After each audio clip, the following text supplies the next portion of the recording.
જમ્મુ કાશ્મીર જેના ભારતના સ્વર્ગ તરીકે ઓળખવામાં આવે છે તે એક જ એવું પ્રદેશ છે જે પોતાની અદ્ભુત કુદરતી સૌંદર્ય અને સફેદ પર્વતો માટે વિશ્વભરમાં પ્રખ્યાત છે। આ પ્રદેશમાં થતી હિમવર્ષા એ માત્ર એક ઋતુચક્રની ઘટના નથી, પરંતુ તે આ પ્રદેશના જીવન, સંસ્કૃતિ અને અર્થતંત્રનો એક અભિન્ન ભાગ છે।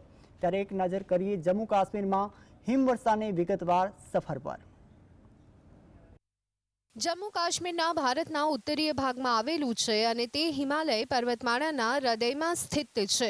આ પ્રદેશમાં પીર પંચાલ, કારાકોરમ અને સંસ્કાર જેવી ઉચ્ચ પર્વતમાળાઓ છે, જેની ઊંચાઈ 3 થી 7,000 મીટર સુધી હોય છે। આ ઊંચાઈ અને ભૌગોલિક સ્થિતિના કારણે અહીં શિયાળાની ઋતુમાં તાપમાન ઘણું નીચું જાય છે, જે હિમવર્ષાને આમંત્રણ આપે છે।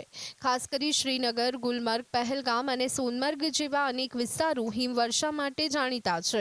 જમ્મુ કાશ્મીરમાં હિમવર્ષા સામાન્ય રીતે ડિસેમ્બરથી ફેબ્રુઆરી દરમિયાન થાય છે, જે શિયાળાની મુખ્ય ઋતુ છે।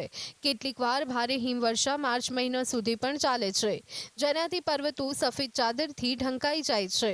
તો હાલ છેલ્લા કેટલા સમયથી કાશ્મીરના પહાડી પ્રદેશમાં શરૂ થયેલી હિમવર્ષાને લઈ સ્થાનિકોના હાલ બેહાલ થયા છે, જેને લઈ પ્રશાસને તાત્કાલિક ધોરણે બરફ હટાવવાની કામગીરી શરૂ કરી છે।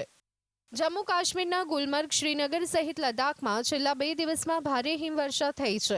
જો કે આ પ્રદેશમાં ડિસેમ્બરથી ફેબ્રુઆરી દરમિયાન 10 થી 15 ફૂટ સુધી હિમવર્ષા થાય છે, જેને લઈ આ વિસ્તારોમાં તાપમાન -20 ડિગ્રી સુધી ગગડી પડે છે। વાસ્તવમાં હિમવર્ષા એક કુદરતી પ્રક્રિયા છે, જેમાં વાતાવરણમાં ભેજ ઠંડકના સંપર્કમાં આવે છે અને બરફના સ્ફટિકોમાં રૂપાંતરિત થાય છે। જમ્મુ કાશ્મીરમાં આ પ્રક્રિયા પશ્ચિમી વિક્ષોભના પ્રભાવથી શરૂ થાય છે, જ્યારે આ ભેજયુક્ત હવા હિમાલયના ઠંડા પર્વતો સાથે ટકરાય છે ત્યારે તે ઘનીકરણ પામે છે અને બરફના રૂપમાં નીચે પડે છે।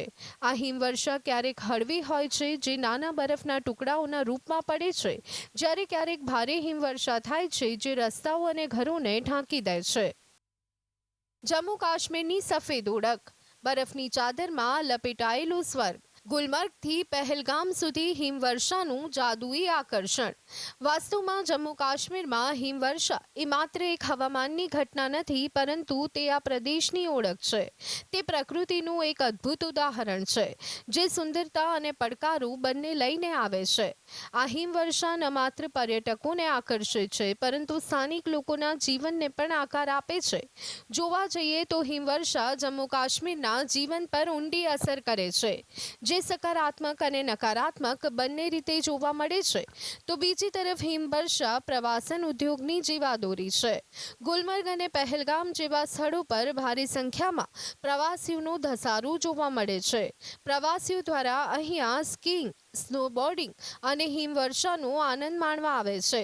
શિયાળામાં જમા થયેલો બરફ ઉનાળામાં પીગળે છે, જે નદીઓ જેવી કે ઝલમ અને સિંધુને પાણી પૂરું પાડે છે। આ ખેતી અને પીવાના પાણી માટે મહત્વપૂર્ણ છે। હિમવર્ષા પ્રદેશની કુદરતની સુંદરતાને વધારે છે, જે ફોટોગ્રાફરો અને પ્રકૃતિ પ્રેમીઓ માટે આકર્ષણનું કેન્દ્ર બને છે।